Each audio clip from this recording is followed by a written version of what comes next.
Hey, Welcome back to another live stream. I'm super excited to have another special guest on today, Michael Liendo. I've I've been wanting to continue this career series for a while, but just trying to, get everyone's schedules matching and stuff like that.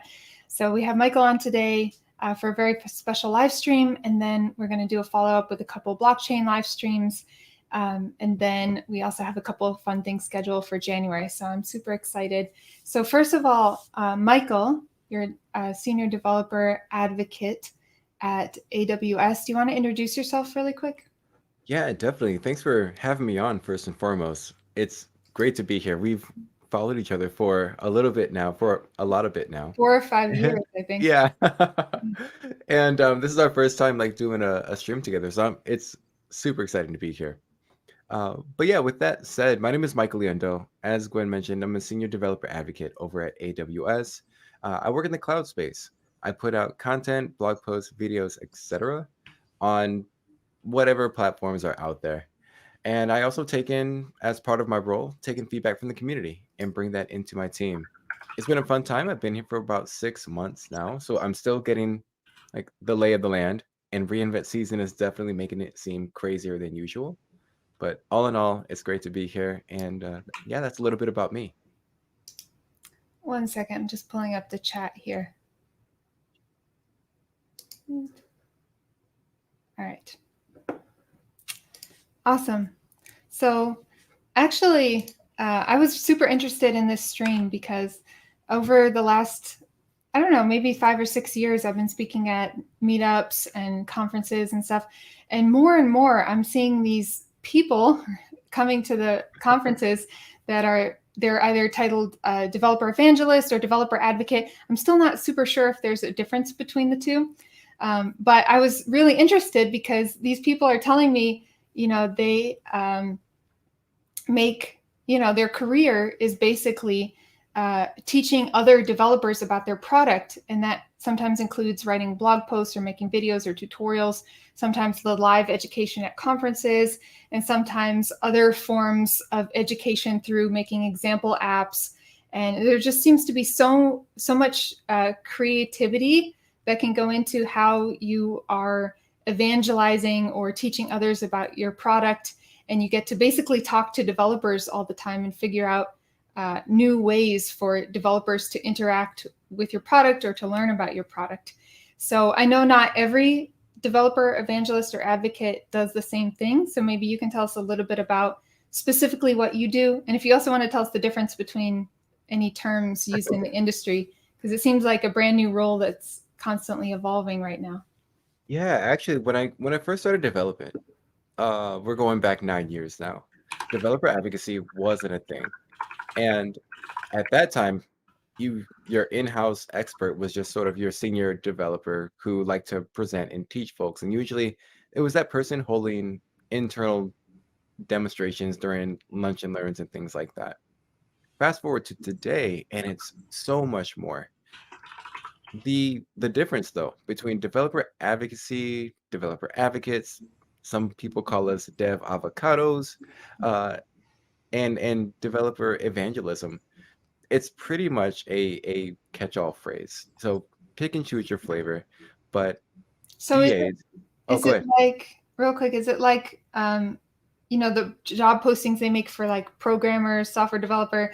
It's almost interchangeable when you read the actual job description, but then the title is just all these different words for the same thing. Yeah, exactly. There is a little bit of nuance, and I'll say that it's very slight. I like to just categorize it all together, but that nuance does sort of dictate who your primary audience or what your primary role is going to be. Because when I tell folks that aren't in the tech space, I'm just like, yeah, Amazon, they or AWS, they pay me to put out blog posts and YouTube videos about a certain product. They're like, oh, so you're like into marketing. And I'm like, Not kind of, exactly. but I mean, not really though. I work on a product team. I work alongside uh, developers, engineers, project managers, etc. And for a lot of folks, when you hear about developer advocacy, you always hear about what we put out into the community. And that's fair because that's what gets our names and reputations out there. But there's so much more value when we put out a blog post We get folks commenting on it saying, "Hey, I tried it, but this isn't working how I expected it to." Or this was a really great experience. I love that you put developer experience in this area. We love to take that feedback and bring it internally because then we can drive the product even further. And that's really what developer advocacy is. Uh, in short, I think it was Angie Jones. Hmm. She has an amazing blog post out there. And she says, the life of a DA is really just some company is sponsoring you to put out content relating to a certain product. But that doesn't mean that I always have to. For example, I put out a lot of content regarding AWS, specifically a product called Amplify. Yeah. And that doesn't stop me from using what people would say is our competitors. You can integrate AWS with Auth0. You can integrate AWS with Supabase. And those are all amazing products on their own. And it's okay for me to use them because I'm not a marketing person. I'm not saying you only have to use this. And that's I'm advocating on behalf of the developer in that sense. So it seems like, from my research anyway, there's two main types of uh, developer advocates, I guess. The ones who um, kind of make content to uh, evangelize the product, and then the ones who kind of go out maybe to conferences and get feedback about the product. So I don't Yeah. know if you do both, or if you have any kind of creative control over partitioning your time, or if they just tell you like this is what you need to do. Super, super good question. On my team, so you're right, every team is going to approach developer advocacy however it best fits their organization. For us, on my team specifically, we split out what we're trying to do in terms of personas. So when you think of AWS, you have to consider there's folks that have been doing it for a super long time and they're highly technical with the cloud. But then you also have folks that are beginners. And we work backwards from that. That's sort of a AWS mantra, is to work backwards from our customers. So if I'm tackling, for example, someone who is brand new to AWS, I think to myself, well, where do they usually hang out at? And it's typically, Dev2, beginner YouTube videos, Twitter, of course, etc. And I say, well, what kind of material are they probably going to Google search for? And you look into things like, how do you set up um, a cloud function, a Lambda, or how do you, host your website on AWS? And then that's the kind of content that uh, you end up creating. You know where they hang out, you know what they typically search for, and you can speak to them now. I don't have to use all the AWS jargon because there's a lot in my blog posts if I'm speaking to a beginner developer. And at the other side of things, if I'm used to speaking with someone who is highly advanced in the cloud content, I don't have to say, all right, well, let me, define what such and such service is, because chances are they already know. I'm keeping a similar customer in mind throughout my process. Yeah. So how long have you been a developer advocate for? Oh, it's been forever, a full 6 months. So not long at all, actually. But before I saw you had AWS on your resume, did you have a different role there? Yeah, so I've been in the front-end engineering space, but going back to what a sort of the persona type of a developer advocate is, I was definitely always that person out there experimenting with the latest and greatest, trying different solutions, putting on lunch and learns and meetups, etc. And then lo and behold, this role just became something that I could just get paid for all the time. You get Um, engineering salary to do what you like to do anyway. yeah, and a lot of people think that when you become a developer advocate, you don't code. If anything, I code more than I ever have as an engineer, which is super weird. But it's just different. I get the benefit of not having to write tests for a lot of my code, just because. I don't like writing tests. Yeah, exactly. Just because Most the developers don't. content itself is just more like, how do you do this? Now, I could write a blog post on how to test. That's fine, but it would be very purposeful. But yeah, there's a whole lot that goes into it. It's engineering work. It is part being a project manager. It's part being a customer. I have to put on you know the people that are trying to learn AWS, what do they typically do? And I put myself in those shoes because otherwise, how else can I best serve them? So it's a little bit of everything. It's almost like, we have the UX researcher on our team and then all the different roles. So you have to do a little bit of everything, which Yeah. probably keeps you from getting bored. And then you have creative control to go out and find out new ways to reach your customers. Can you go? I'm guessing you can go to your boss or team or whatever and say, hey, I found these channels, or I'm interested in trying this out. And then, you can kind of come up with your own work. Yeah, that's actually pretty much exactly how it goes. Ali Spittle, a lot of folks know her on Twitter. She's my manager, and she gives us full creative control. We run it by her, and she just likes to stay in the loop. But if I want to create a TikTok on how to push your website to AWS, I can absolutely do that. Now, you're not going to catch me dancing on TikTok, but I mean, I can work within what I'm comfortable with and sort of combine that into a Venn diagram of here's what I'm good at, here's where my customers are, how can we make it work? That's really cool.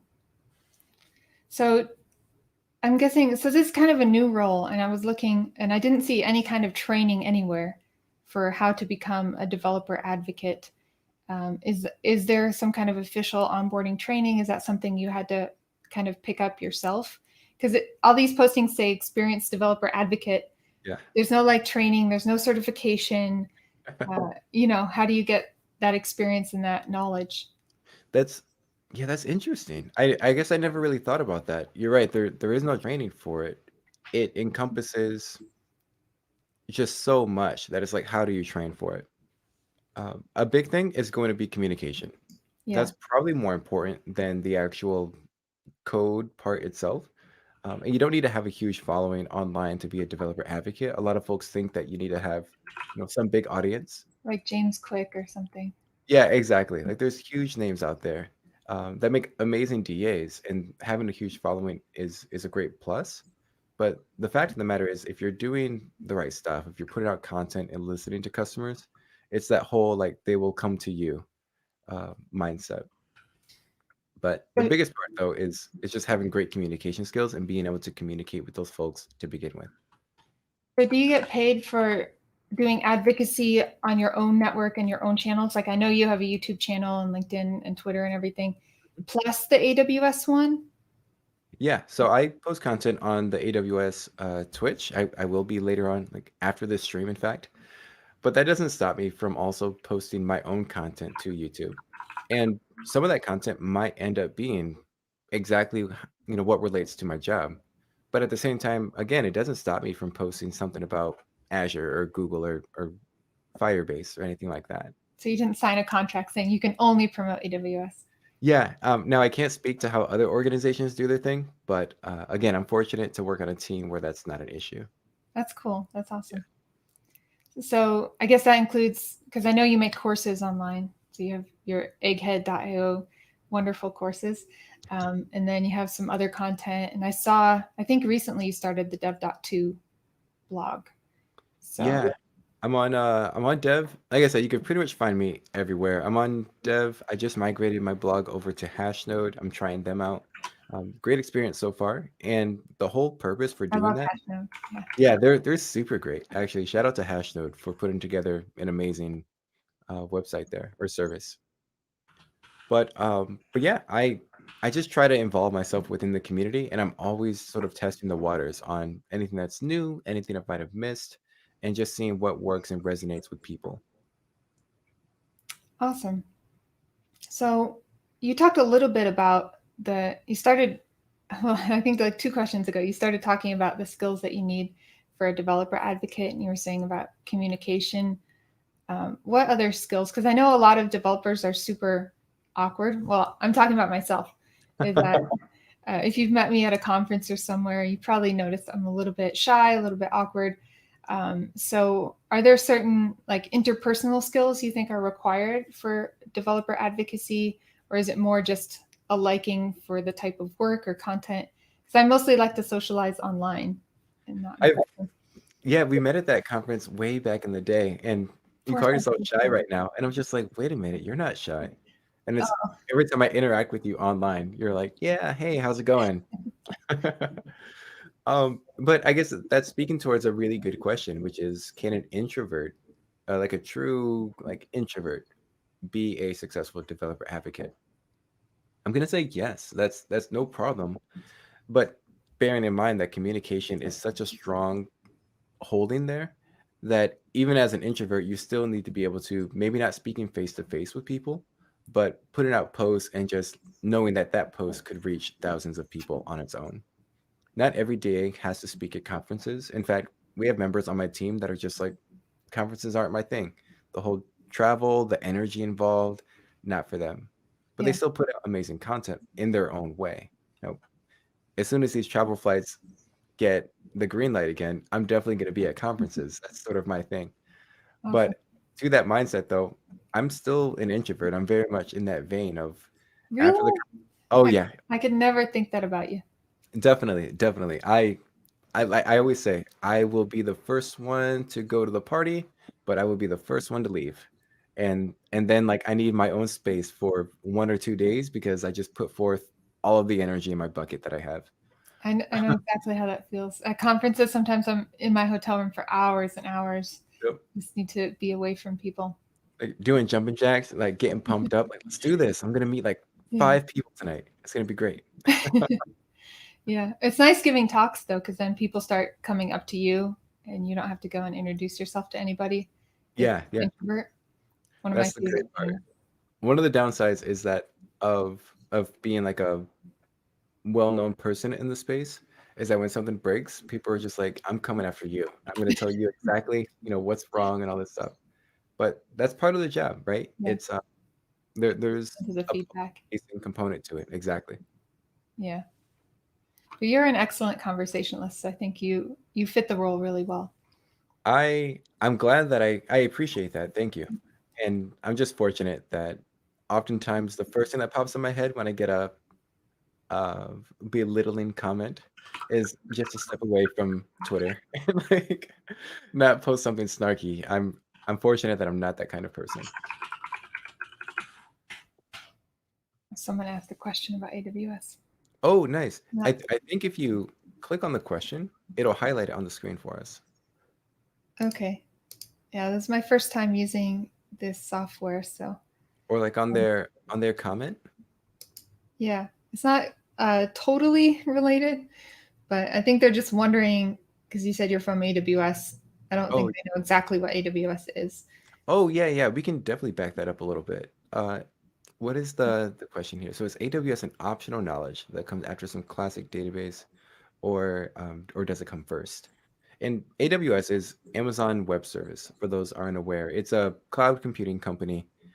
You can think of sort of the big ones that come to mind. So of course there's Google, there's Microsoft, and there's AWS as well. And Yeah. we just run a bunch of services in the cloud. But in terms of learning it, if you are brand new in your software development journey, or your career path, I would say hold off on learning AWS until later on. Yeah. And I had another guest on my channel a few, or I think last month, called DevOps Directive. He has his own YouTube channel, Mhm. and he has a bunch of content on AWS if you want to find more about that. But Yeah, definitely. It looks like there was another comment asking um, by Muhammad, is there a special DA for every team or just like one type of general advocate? Awesome question. On my team, and actually pretty much everywhere else that I know about in the industry, uh, the the DAs specialize in content. So I work on the AWS side of things. I focus on more of the very technical. I've been working in AWS for a little bit type of person. But then we also have DAs who put out content for the beginner crowd because it's mm, very important to get people, beginners, into your product. But at the same time, once they're there and they get familiar, it's like, where do they go? So we try to establish a pipeline or a funnel that we call it. But then even more so, I mean, we have folks that work on the mobile side and they specialize in React Native and Android development. so, And oh, sorry to interrupt you. oh no, no, no, you're good. And then all sorts of teams have their own flavor. So I wonder, I think now that I'm reading the question again, what comes to mind is, are you working directly with developers, like on a development team, or kind of developer evangelists are on their own team together? That's what I thought you said earlier, but maybe I misunderstood. No, you're absolutely right. The that distinction is going to be amongst the organization themselves or the company themselves on how they best see that developer advocate role. For me in particular, we have a team of 4 developer advocates, and we work alongside our engineers. Hmm. So, and that's actually pretty different from a lot of organizations. Sometimes your DAs could work alongside the marketing team, or sometimes they work alongside just a specific portion of your customers. And they say, hey, these enterprise customers are super important to us. So we want to hire a group of developer advocates that just focus on them. Or James Quick. I mean, I believe he just got employed by Auth Zero, if I saw his Twitter account recently correctly. And I mean, from there, you can specialize on like who's trying to do authentication. And one DA can't handle everybody. So you want to niche down and best focus on a segment of your audience. So since the title is, developer advocate, but you're kind of a part company advocate, like you're advocating for the products at your company, but then you're also advocating to your company for the developers. So do you find a balance there? Why is it called developer advocate, or should it be like AWS product advocate or something like that? That's fair. That's fair. At the end of the day, all I'm doing when I put out content is just saying, here is what I think is a cool product. Here's why you should be using it. But then also, here are some trade-offs that you might want to consider. So as opposed to marketing, who might be tempted to leave off that trade-offs part, my job is to inform the developer and just say, I think that my product is the best way for you to get started with building out full stack applications, for example. So I'm working in their best interest as opposed to the company's best interest. Cool. So during your work, like what would you say is the breakdown of your day working as a developer advocate, or your average day, I guess? Oh, geez, is there such a thing? Um, my average day typically is comprised of I'm gonna say at least 2 hours of meetings every day. I was going to ask about the meetings. Yeah, yeah. AWS is famous for them, for just having really concise, like important meetings. But there's a bunch of them. I mean, you really have to manage your calendar accordingly, and I suck at doing that right now. So I probably have too many meetings right now. But I would say 2 hours of that, 3 hours, I would guess, of development work. I like just like hardcore coding. I'm working on a demo, and then the rest is sort of miscellaneous time. It could be for a blog post. It could be for, oh, we have a special guest. Can you say hi? Hi. Hey, what's your name? Oh no, you can't feed the beast. You can't. He Oh, has to okay. Bye. say. Good seeing you. I know. Bye. Bye. Okay. Bye. I thought you were picking up your cat or something first. I wish a cat would be easier to train than my tiny human, my roommate. That's cool. No, he's awesome. That's my son Xavier, by the way. Um, so we were talking about. I apologize. I think it was the breakdown of the Oh, types of work that you do. yeah. So 2 hours meetings, 3 hours of coding. I would sprinkle the rest into miscellaneous. So it could be for a blog post, a video. It might be more meetings, but then it also could be research, which is a huge component to building out your blog posts. And folks Yeah. that post blog posts, they know all about that. Where behind the scenes, there's always a bunch of research and trial and error that goes into this kind of stuff. So that's Yeah. pretty much it. I've definitely written blog posts or done videos, and I book, so many hours, and then I realize, oh, now I'm doing like 10 hours of research for this, Right? And then like in blog my post. case, you put in so much effort, and you get like 10 views on it. I'm just like, oh, sad face. It was so much work. You're growing though. Yeah, exactly. Keep at it. I don't mean to discourage anybody. Keep at it. Yeah. And I've seen your content, so I can say it's very good. Thank you. Um, yeah, so I guess so I want to move on to kind of a different vein. So um, even myself, I've been looking, like thinking in the future, maybe I would be interested in developer advocacy or something. But like we talked about before, there's no like one path or roadmap or training or anything. So if someone wants to like get into the world of developer advocacy, how would you recommend they get started? Like what pathway do you think, from being on the other side now, working Yeah. as a developer advocate, what would you recommend?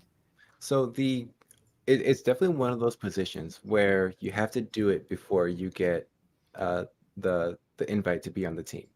So I was being a developer advocate Mhm. before AWS hired me, right? I was putting out content. I was listening to the people that engage with my content, and I was saying, oh, like I was going to make this post, but I asked in the comment section or in my video, like, hey, if you want to see other posts like this, let me know.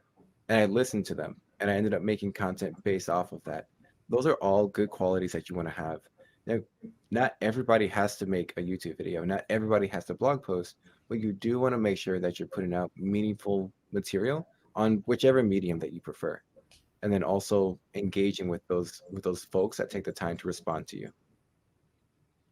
So it's mostly like self promoting and self marketing and starting to build an audience and then Yeah, making you have a history of it. especially because the role of a DA is so vague, and you can make it your own. It's great to have somebody who is a self-starter and able to sort of be like, here's the general sense of what I need to do, and now I can go ahead and make my own plan to execute it. That's interesting because a lot of times, I guess not all the time, but a lot of times I look at corporate companies and I think, startups versus corporate companies, you need to be, you know, a real like self starter, like self motivated at a startup, but not so much at a corporate company because you can kind of coast, if you have that personality or whatever, Yeah, and do tickets that come to you, and someone else is doing the architecting and stuff. But if you're a developer advocate, like you work at one of the biggest companies in the world, and you still have to have that like startup self-starter mentality, whether it's a small or a large company. that speaks more towards the culture of AWS. So that might not be the case for every large company, but AWS has what's known as the two pizza model, which for those that aren't familiar, the two pizza model is sort of Jeff Bezos's way of saying no team should be so big that two large pizzas can't feed them. So we Depends naturally on how much you operate eat. in small teams. Right. It's like, well, they didn't have me on the team before they made that rule. It's like, I was gonna say if I go on a long run, I can eat a whole pizza. I was gonna say, like, I'd smash a large, no problem. So I guess it's just two people on my team then. So Yeah, you and me could be a team. right, let's do it. Um, but yeah, I mean that speaks more towards the nature of AWS. I've seen job postings for corporate companies that I wouldn't expect to have roles open for developer advocates. So I peek into them, and there's the job description is that they want someone to work with their internal developers, and Mm. they want to unblock them and develop APIs, so actual more coding to make their lives easier. And that's another form of developer advocacy. It doesn't have to be external. The customer base can very well just be or your customers could be the engineers that are around you. That's interesting. I got something else. Hey, Xavier. Okay. All That's right. not- If anyone has any questions, we're probably going to take another 10 minutes. If anyone has any questions, go ahead and post them in the chat. Um, Yeah, definitely. It'd be great to hear from the audience on what their initial impressions were when it came to a developer advocate, but then also how that might have changed during the course of this conversation. I'm always interested, if you can't tell already, I'm always interested to hear what other folks have to say. yeah. Oh, the question was, where am I from? I'm from Boston. Where are you from, Michael? I'm in the great boring state of Iowa. I'm on the Iowa-Illinois border. I But yeah, it's the corn one, not the potato one. A lot of folks in Iowa and Idaho. The Yeah, those are. I used to always get those mixed up until I actually went there, which is where I met you at the conference in yeah, Iowa. I thought you were local when I met you there. I didn't realize that. Were you in Boston at that time? No, I was in Indianapolis. Oh, okay. Oh, that's right. I knew that. I knew that. Okay. I'm Do you have still any on big the East Coast time conferences? zone though. Same time zone. Do you still speak at conferences? Not since COVID. My last conference was actually uh, the end of January in London 2020. So right before COVID started. And it was very weird because in February I was heading back from London and I went through a few international airports, on my way back, Yeah. and I got real sick with the exact COVID symptoms. So I'm wondering if I was one of the first carriers of COVID before I even really knew about it into the United States. That's crazy. So many trips were just influx around that time. I pulled the trigger on going to Puerto Rico. Well, I guess the opposite of pulling the trigger. You Um, stopped. yeah, I did not go to Puerto Rico. Yeah. And it was like 3 days before my flight because my New Year's resolution was to just travel. So I purchased a ticket to Puerto Rico, to Spain, Oh, and COVID year. to yeah, exactly, and to Taiwan in January. And I was like, let's do it. Like new year, new me. Let's make it happen. And I ended up canceling all of them. And I still haven't gone to any of them. Yeah, I had big plans for the summer and the fall, and everything got canceled, of course. Hopefully soon, though, we can start traveling again. It'd be great to meet up with you at a conference. Yeah, I'm sure we will soon. We'll do a live stream together. Let's do it. Yeah. You hear that, chat? We already got part two scheduled. Yeah, that would be awesome. And I have portable recording equipment too. Nice, nice. So I have a question. So your YouTube channel is called Focus Otter. Yeah. And I think I have a link in the description, or else I'll put it there after. But what is a Focus Otter? So there's a little bit of backstory to that. The Otter is part of the CDK, which is another portion of Amazon. So another acronym for you. Uh, but their mascot on this Amazon website or Amazon resource is an otter. Oh, okay. So back when I was trying to get a job with AWS, and when I say like I was trying, I was like specifically trying to work at AWS. It was one of my goals. I was creating content. I wanted to get my name out there, and I created my own sort of spin-off of that source. It made an otter as my mascot. But I was thinking I really wanted the customers to sort of narrow in and just come to my channel for all things relating to this. So I call it Focus Otter, and the rest is history. Awesome. So maybe you And can speak to what? Keep oh, going. I was gonna say, and I bought a picture, well, an image set of an otter. So you'll probably see that every once in a while when you browse my stuff. And it was just like a random 4.99 purchase off of like Shutterstock or something like that. So I had the rights to it. It is cute though. I just posted a link to his channel in the chat if you're interested. All right. So we did get a question, and actually, it doesn't directly have to do with developer advocacy, but since you're kind of, like you said, all over the place, like you have all these meetings, you still have to get all your work done, content, travel, and you have a hectic schedule. Plus, you have kids and a family. So, yeah. So this person, Manoj Kale, is asking how to be productive in programming. I get stuck in solving problems. I feel like stuck in the problems. So he feels like he gets stuck. How can you, yeah, I guess, what are your productivity tips or advice for everyone? Definitely. This is huge when it comes to developer advocacy, but also Manoj, to your question in general, to developers sort of in the industry. It's like I'm stuck. What do I do? First and foremost, uh, just sort of do a little mental check. Like, when was the last time that I took a break? Because so many answers can just come to you when you step away from the computer. Yes. And it seems counterintuitive, but when you step away, walk around for 5 minutes, come back, and just have fresh eyes looking at it. But let's say like it wasn't that long ago, and you feel like you should really just push through on this problem. There's what's known as the rubber duck, and the whole concept is that you have an inanimate object, or maybe someone who isn't tech savvy. So Or your a significant cat or anything. exactly anything, and just talk the problem out. Like, hey, this is how I'm stuck. Here's what I've tried. Here's what I thought would happen, but this is happening. And then what I always do from there is, well, okay, if this is happening, how did we get there? And you just keep working through these sort of loops and scenarios in your head until you can pinpoint the error. And chances are, when you speak that out, it's like, oh wait, I messed this up, or I should have done this. A lot of times it'll come with you there.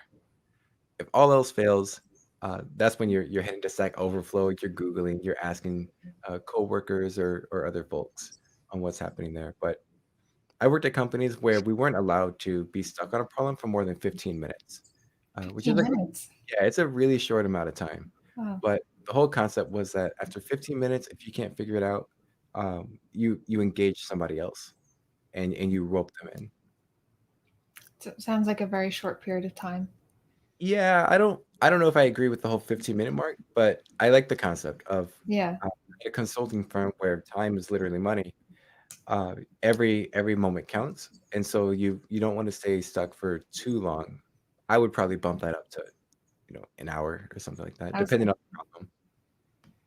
Yeah, I think that's really good advice. One thing that I've noticed is the longer I'm a developer, the more I like to step back instead of trying to brute force things like I did when I was new. Now I step back. I use a grease board a lot. Like I'm writing out things away from the computer, or I'm taking a thinking walk. If you read the book Deep Work, Yeah, great book. um, yeah, he talks about taking walks specifically to deeply think about a problem. So I found that incredibly useful. Like I said, just writing it up on a grease board, or some people call it a whiteboard, and writing out the problem and just stepping back, or like you said, talking through it, rubber ducking. Uh, that has helped me so much. In fact, whenever I'm stuck on something, I've I have this mental trigger now where I tell myself, "Oh, I'm stuck. I need to do one of these things in my toolbox and not just sit here and stare at the code and get more and more frustrated." And yeah, that has helped me immensely. And I'd say that is one thing I've noticed in the progression, going from a junior developer to now working as a senior developer, is less coding, more problem solving, maybe. Definitely, definitely. Yeah. And then, of course, involving coworkers. Even sometimes I realized like coworkers, even if they don't know how to solve it, they'll just ask questions and you'll have to talk things through enough that you'll figure it out, even if they have no idea what the problem is. Or else, sometimes just talking it out loud, you get to vent your frustrations and they'll point out, hey, there's this really obvious, stupid thing that you've been overlooking, and you just fix it on the spot. So, yeah. Definitely. That was a lot of words. Hopefully that makes sense. And Minaj, if you have more questions, feel free to join my Discord channel as well. It's a great question. Yeah. Let's see. Let Gabe equal true. That's an interesting name. I haven't read the question yet. So, do dev advocates ever work with recruiters? That's interesting. To help the recruiter figure out what type of developers they are looking for. Recruiters never seem to know what type of developers they actually need. Yes. There's a lot to unpack there, but for the majority, it's going to be a no. DAs don't work with recruiters to help them find who they should be looking for. Hopefully, the recruiter has a general sense of who they're supposed to be reaching out to. We really just try to engage with customers. Now, that's not saying that a DA is prohibited in any way from making that connection, but chances are, once you're a developer advocate, your time is pretty much filled up with doing all of your other responsibilities, where helping a recruiter out would be maybe towards the later stages where you're actually interviewing someone to be a developer advocate on your team. Yeah. I almost think that's a good idea though. Is Oh to yeah, for sure. It's like, hey, here are the people that are using the product. Why don't you go reach out to these people that I'm already interacting with? Now we can unpack that a little bit. There's nothing stopping a developer advocate from being like, hey, you should come work with my team. Yeah. And I feel like you are part of partly a recruiter because Yeah. developers see you and see your face and, they naturally come to like you and then want to work at the company you're working with. So I think you are kind of a recruiter. Yeah, exactly. We Even just though- don't have that Yeah. title, but I mean, anyone at a company can invite folks to come work with them. By the way, my team is hiring, so if you're listening to this, We are a um, recruiter. Yeah. yeah, exactly. That's pretty much the extent of my recruiting abilities, though. I'm just like, come work with me. We have an opening. Yeah. So reach out to Michael uh, if you want to work at AWS on his team. I always think that would be really cool and really fun. It would, just because the interview process is we haven't touched on that, but the interview process is different than a normal engineering interview process. I when I first interviewed at AWS, I was going for a solutions architect role, which is this, tech heavy role Yeah. with a bunch of code. And me personally, going back to me being an introvert, when it came time to do the whiteboarding part of things, meaning I'm just writing solutions on like like a literal virtual whiteboard. So there's no, it's like solve this problem. There's no autocomplete. There's no, IntelliSense to help me out. Um, just algorithm problems. I bombed it. I did horrible. And the interesting part about it is the person interviewing me was like, okay, here's the problem. How would you solve it? And I talked through, and I'm just like, this is exactly how I would solve it. I would, do such and such, use a for loop here. And they're like, that's absolutely right. Yeah, that was great. Let's go ahead and write the code for that. And my fingers just froze.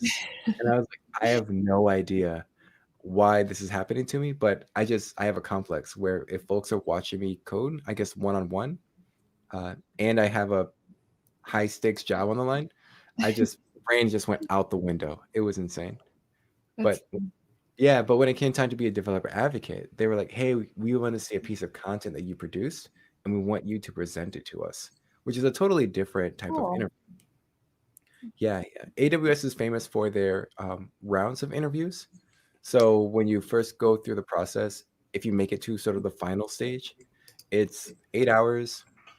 Every hour you meet with a different person to interview you, and it's just sort of back to back. It's very intense, very draining, but they do that to make sure that as they're investing in you and building you up as a member of the team, they have the right person. Yeah.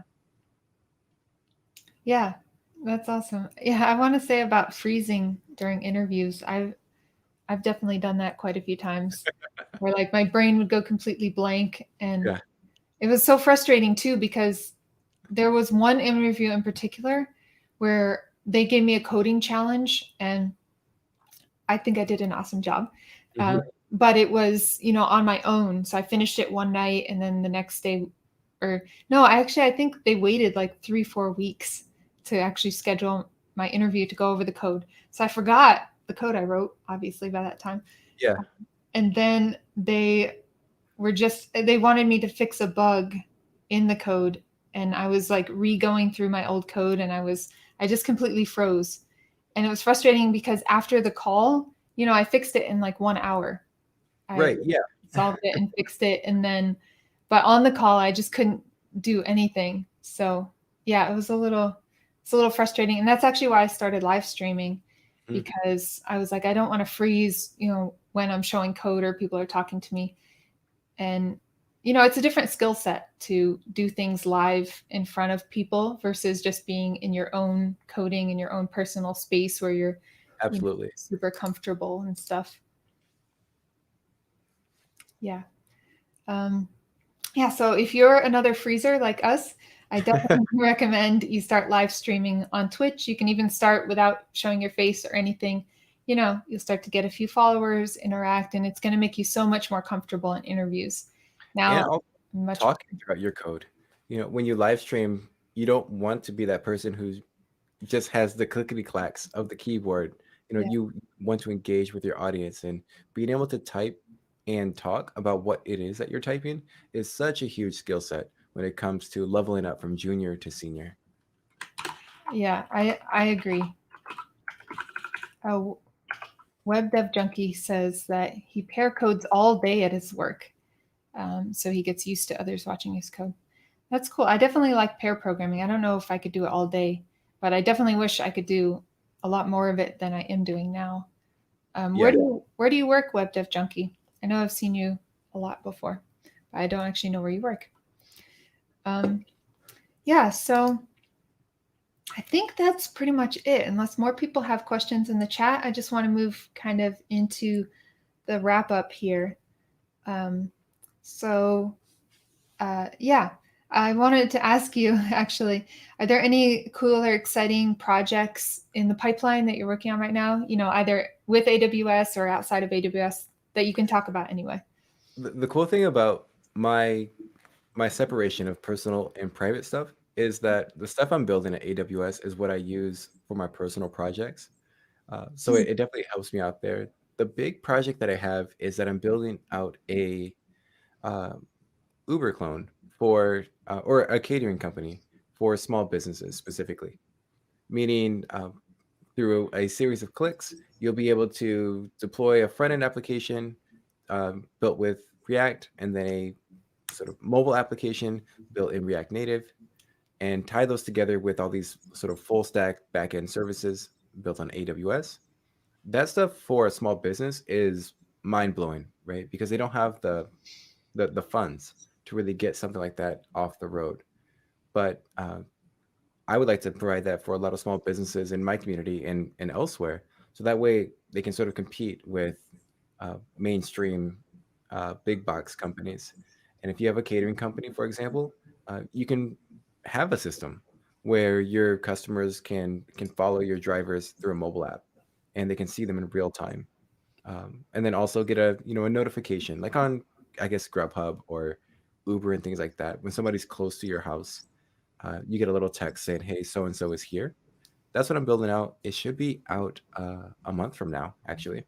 Oh, how can we follow that or know like your progress and updates? Yeah, definitely. Follow me on Twitter. I got my Twitter handle in the banner here. Okay. I have the first blog post up is where we set up Stripe and React, and we're doing everything sort of production style. And my flow, my teaching method, is sort of explain everything as we're doing it, so I don't skip too many quarters throughout the process. And we built out a really robust application for just the front end, which is React and Stripe, and then we have the back end coming in December. Awesome. So you have a team of people working with you. No, it's just me. This It's That's a lot of work. it is, but at the same time, speaking towards the power of AWS Amplify, um, it's manageable, and I've been developing for a little bit now. So when it comes to full stack applications, it is tough. It never gets really easy, but combining these services together make it easier. Awesome. And also, I want to say Michael's socials. I think I got them all. They should be linked in the description: Twitter, GitHub, LinkedIn, all of those. Um, yeah. So a couple more questions. So, what does the future look like for you? Like, do you have career goals? Like, how do you, even like in the developer advocacy life, like how do you move up in that? I I want to be the Michael. So if you say big names, if you say Wes, right, people know that you're talking about Wes Boss. Yeah. If you say if you talk about authentication or big YouTube names and you say James, people are gonna assume you talk about James Quick or others. Right? If you talk about awesome streamers on YouTube and you say Gwen, they know that it's My uh, channel is still really small. I I want to be the Michael when you talk about AWS and specifically building out full stack applications on AWS.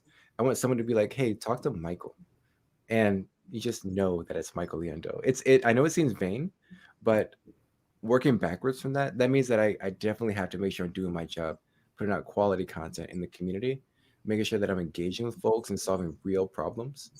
And in that aspect, I don't think it's too vain to say, hey, just use a first name basis to get a hold of me. Oh, cool. Oh, sorry. I was reading the comment and trying to listen to you at the same time. Oh no, it's good. I saw that it just came in. Yeah, I don't think that's vain. I mean, it's a goal to do a better job. It just happens to be like a people facing public job and goal that you have, you know? Yeah, I mean, some people their goal is money, and for some folks their goal is title. I I work at one of the biggest companies in the world. Like I think I'm doing okay. Yeah, I think it's time to just focus on getting the brand name out there, and maybe even venturing out on my own and just having my own brand being what makes what sense. carries things forward. But that's in the future. Nothing like that in the works now. Just looking ahead. Just trying to slowly grow. Aren't we all? Yeah, so hopefully this can help. And if you need anything or want any collaborations in the future, that would be great to do more things with you. That'd be actually really awesome. Do you still work in Vue? Is that right? Yeah, I work in Vue and Python right now. Nice. Yeah, Yeah, I'd love to collab with you on some projects because I know nothing about Vue. So having a front end built in Vue hosted on AWS, that sounds amazing. that would be awesome because I've wanted to get more into deployments and I haven't had the time to do more with deployments. So that sounds like a great collab. Plus, I love teaching Vue. So Nice. Yeah, I think we found something here. awesome. So web dev junkie. Man, people are asking questions for me. Ask questions for Michael. So he's asking, do I do mainly consulting? Yes, I work for a consulting company. Oh, you also work at a consulting company and build projects, help build on government projects, build applications. Cool. Yeah, we probably do pretty similar things then. Um, Tristan says, I love this, Michael. What amazes me about this industry is how versatile and how many different adventures there are to succeed. Thanks, Gwen. Awesome. Thanks, Tristan, for joining us. Yeah. What I will say, and thanks for the question, Tristan. What I will say is that the space is really hot right now for developer advocates. So again, if you're just engaging with the audience and putting out those blog posts or videos or whatnot, it's going to be actually very easy. That becomes your resume when it comes to applying for a role. It's just sort of, how engaged is this person and how committed are they to helping others? That's huge when companies look at having reliable, strong team members on their team that also have the ability to communicate. Awesome. So, real quick, we have one more late question. How do you like working at AWS? Oh, I hate it. No, I'm kidding. I'm kidding. I'm kidding. Don't quote me. I love it actually. It's a huge company and it's super challenging. And as Gwen was mentioning earlier, there's so much to learn, so much to do. I can't foresee myself ever getting bored in this industry. I have one of the best jobs in the world for me, and every day is just it's a roller coaster. At some points, I'm just like, this is crazy. I have complete imposter syndrome. I'm overwhelmed. Other days, I'm like, I am king of the mountain. I can do anything with my superhuman powers. Watch me work. So Awesome. I stuff can like that relate is to what keeps that. me going. Yeah, by the way, Michael said that he's hiring and his team is hiring at AWS. Yeah. So, if you want to work with him, reach out to him. All right. So, we're going to wrap up here. Before we finish, where can people find you, Michael? And where do you prefer people reach out to you? Yeah. Main source is going to be Twitter. As I mentioned, I have my Twitter handle right there at MTLiendo. Otherwise, you can check out my blogs. Right now, it is blog.focusotter.com. Pretty simple, where you can find a bunch of AWS content. The cool thing is that if you are someone who is trying to help out your local small businesses, I'm going to be developing a brand new series on that same blog where you can click a tab. It'll take you to all the blog posts I have, just purely dedicated to small businesses. So not too much technical stuff, just more real world solutions to get their idea off the ground. Awesome. Well, thanks so much for joining us, Michael. If Thank you. if you want, if you or if anyone has any more questions, then go ahead and join my Discord. The link is in the description, or you can reach directly out to Michael, or you can leave a comment on this video, and I try to reply to any comment questions that I get here. So thanks again, Michael, and thanks everyone for joining us today. I hope you have a great day, and I hope you enjoyed this discussion on developer advocacy. And I will be live actually tomorrow morning on my secret second channel, which is a blockchain channel. So if you follow me, I'll post the link for that stream. I'll be talking about blockchain with a guest tomorrow on my second channel. We're going to be showing off a really cool blockchain app. So hopefully I'll see you there. Have a great night, everybody. Bye.